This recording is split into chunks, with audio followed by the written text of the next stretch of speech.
everyone, it's Jack from Cultaholic.com and it's time for another exciting edition of AEW Dynamite Graded. Dynamite's been on a little bit of a run of form recently, I think it's fair to say, especially after the generally poorly received All Out show, but since then, it's like AEW have really set out to prove a point on television.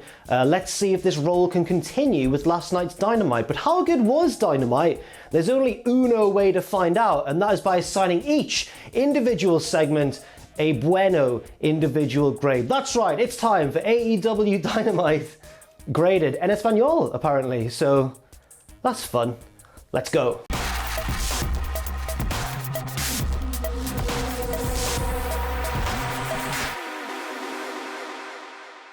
So we begin things with a wrestling match, funnily enough. It's going to be a heated one as well, because it's between two men currently in a very tense feud. Darby Allin and Ricky Starks, with Taz on commentary supporting his boy Ricky, of course. Ricky! I tried to do a reference to, it's like a British soap opera thing, you're not gonna, but the problem is that I sounded like an ungodly demon when I did that, and it was very strange. Before Darby comes out, we get a little video package from him, or from his mate, it seems, his friend. I don't know who they are, they might be famous. Someone will let me know if I'm missing something very obvious here. But anyway, Darby is basically put in a body bag and rolled down a huge ramp to prove how tough he is. But I don't know if we ever actually see Darby Allin in the body bag. Kayfabe, brother. Both men are now in the ring, so we get a bit of a heated exchange to start off with. Starks just slapping Darby in the face, so Darby just shotgun drop kicks him immediately. So Starks goes for that spear that he nailed Darby with last week, but Darby's done his homework and catches him immediately in a guillotine. Very nice stuff. Darby is in control for a while, so Brian Cage lumbers down to the ring looking like just an impossible freak.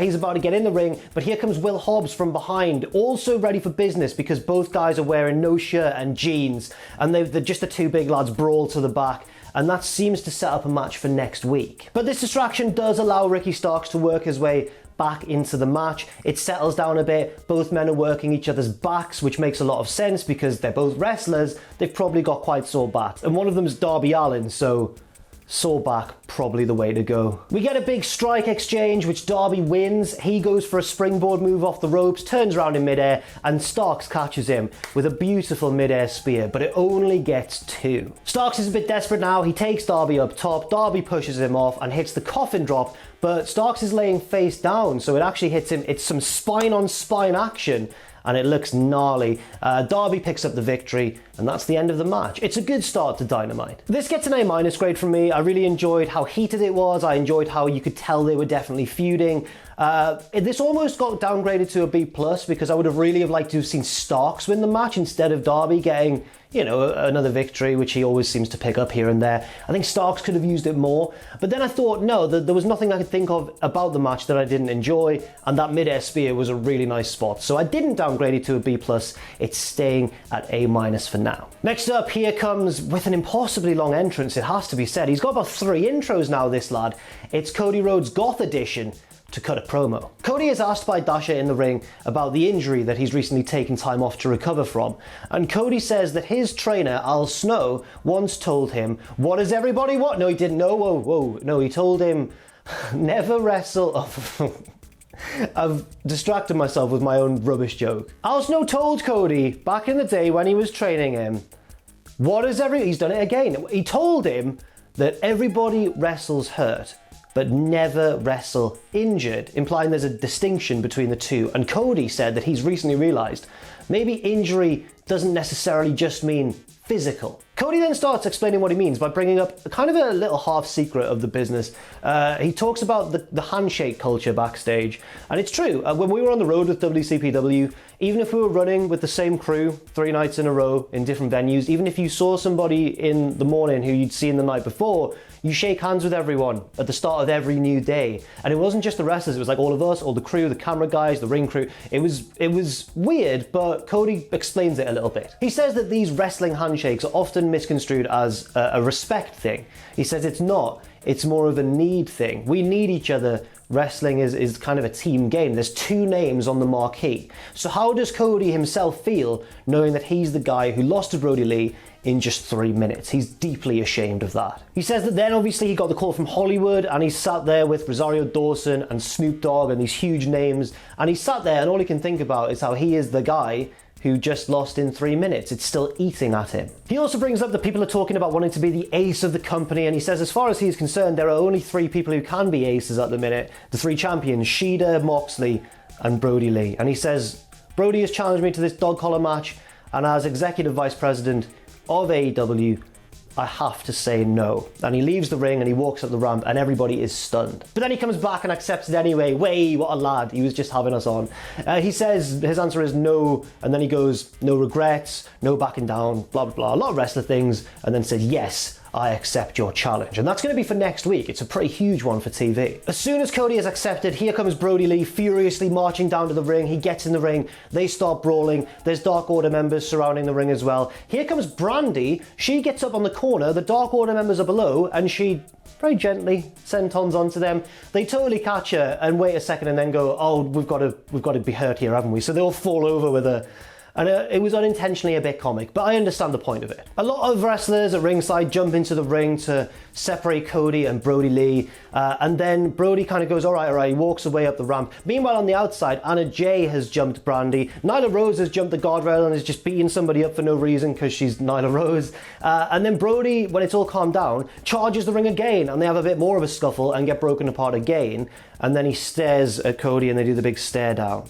Then he charges the ring again, and they get broken up a third time. And by this point, I'm like, all right, I get your point, Brodie, okay? Like, calm down, mate. This gets a B+ from me, sadly. It should have been a lot more. Cody can cut a promo like nobody else in the business, especially a fiery babyface one.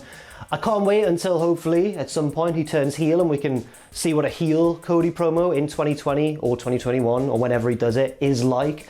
But as good as the promo was here, the brawl felt a bit unneeded for me, a bit unnecessary, and it felt a bit more disjointed than wild and out of control. Next up, we head backstage where FTR are being interviewed by big Tony Schiavone. They talk about best friends and call them glorified backyarders and say they don't deserve a brush with greatness, they don't deserve a tag team title shot. SCU, who they're facing tonight, are a different story. They've been around for a long time, they're one of the best tag teams in the world, and of course, they were the inaugural AEW Tag Team Champions. Tony asks about the Young Bucks. He's like, do you think the Bucks are deserving of a shot? And FTR go, no, we don't think so, because they always blow it. They always blow their chances. They blew it in the first ever tag team tournament for these titles. They blew it in that gauntlet match, and they're going to blow it again if we give them another chance. And I don't think we should give them a shot just because Dave Meltzer likes them and throws them all of the star ratings. And when he says Dave Meltzer, I think it's Harwood, when he says Dave Meltzer, Tony goes like, Dave Meltzer. It's such a good reaction from Tony. I can't quite, you need to find it for yourself. But then suddenly, 2 wrestling booties fly into frame and clock Tony, who takes a double super kick right in, takes it like an absolute champ. No Alex Marvez behavior from Tony here. He flies out of shot, he's down and out, and the camera pans across, and it's just Matt Jackson.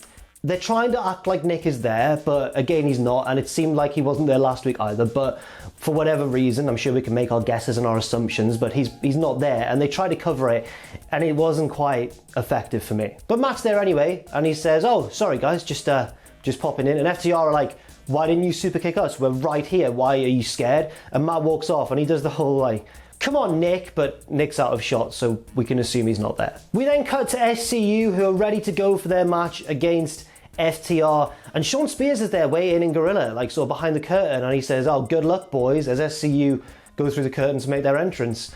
A bit weird. I'm assuming it's because Spears is also a Tully Blanchard guy, so he is probably loosely affiliated with FTR. No grade for this, it was just kind of background to the match that we're about to talk about, but the whole Bucks thing was weird, wasn't it? You could just admit that Nick's not there. I don't know. Last week's was acceptable because it was just Matt coming out of a door and saying, I'll take this, Nick. This time it was very much like, oh, he's here, he's just slightly out of frame. Hope Nick's all right, of course, obviously.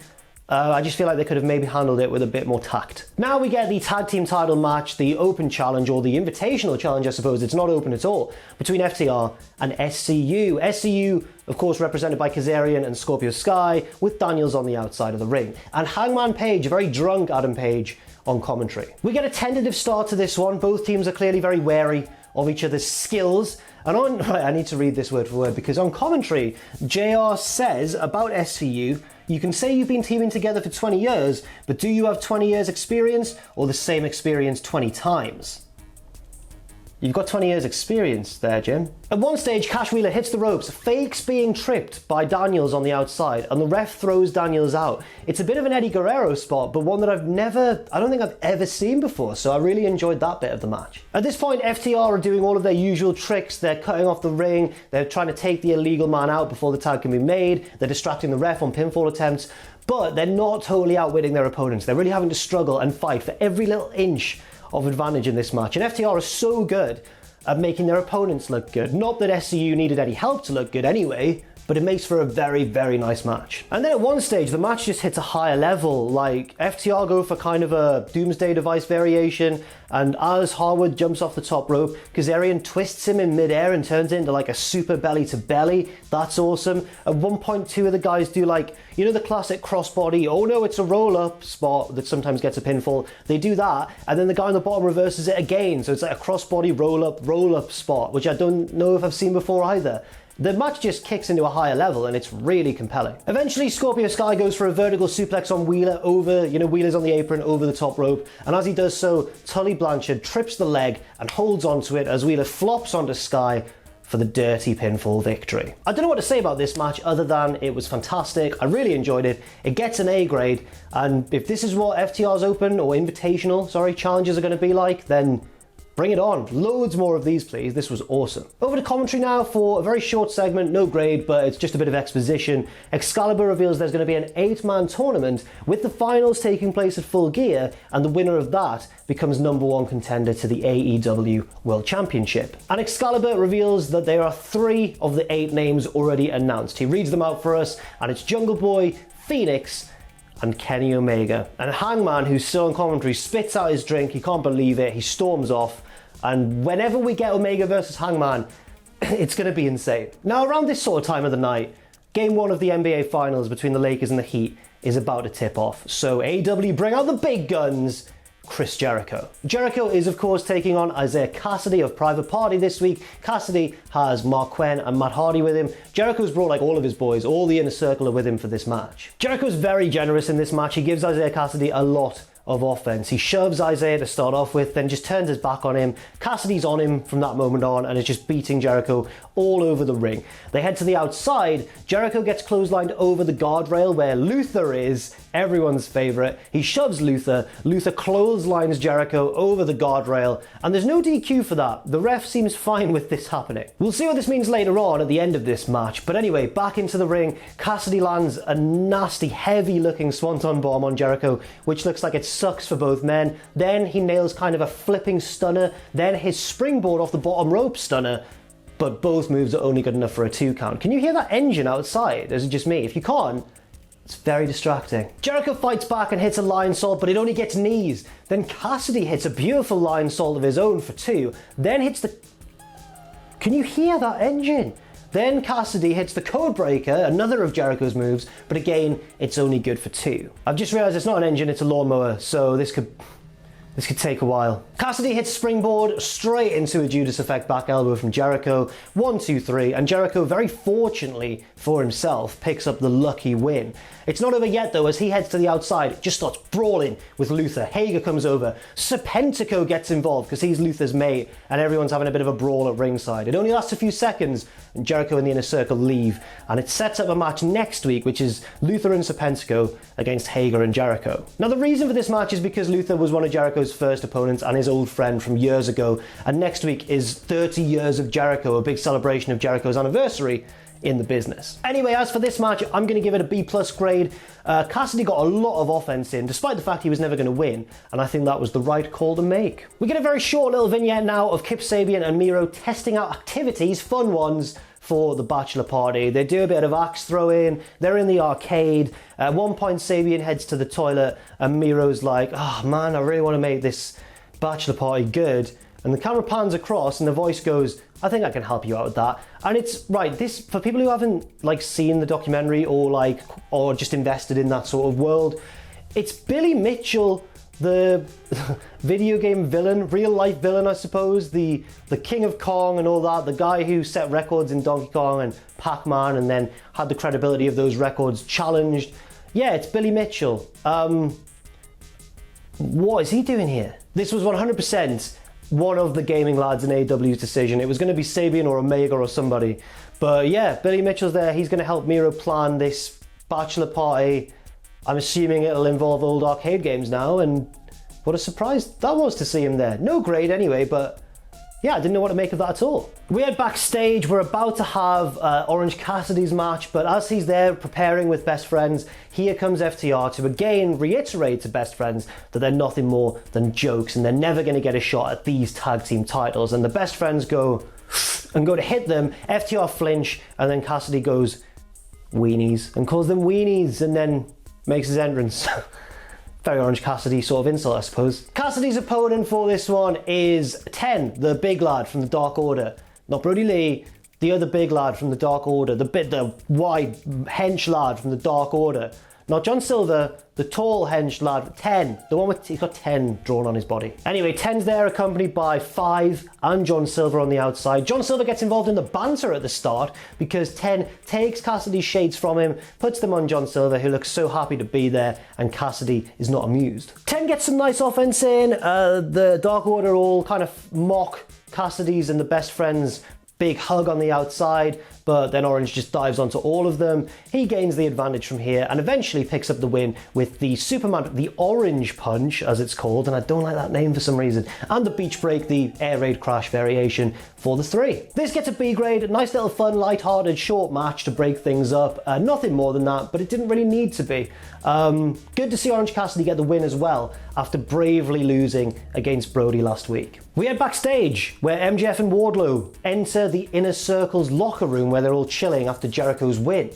MJF has brought gifts for them all as well, matching jackets, which obviously Jericho likes. He says, that's a very classy move, thank you for the jackets. They're both acting like 80s movie villains, which is brilliant. However, at the same time, MJF has forgotten Sammy Guevara's jacket. So Sammy's like, what the hell, what are you even doing here, MJF? Jericho goes, Sammy, come on, give him a break. And then says exactly what Sammy had said. He's like, come on, MJF, what are you doing here? You need to see the promo to know what I mean, but it's really funny. Then Jericho goes, look, I know why you're here. Do you want to join the Inner Circle? And MJF goes, well, do you want me to join the Inner Circle? They go back and forth for a bit. Neither man wants to seem weak, so they don't admit that, but they do remain friends. MJF congratulates Jericho on 30 years of Jericho next week. He leaves with Wardlow, who he blamed, by the way, for not packing Sammy's jacket, just edging towards that Wardlow babyface turn still, which could be a way in the future, but we're still sowing the seeds right now.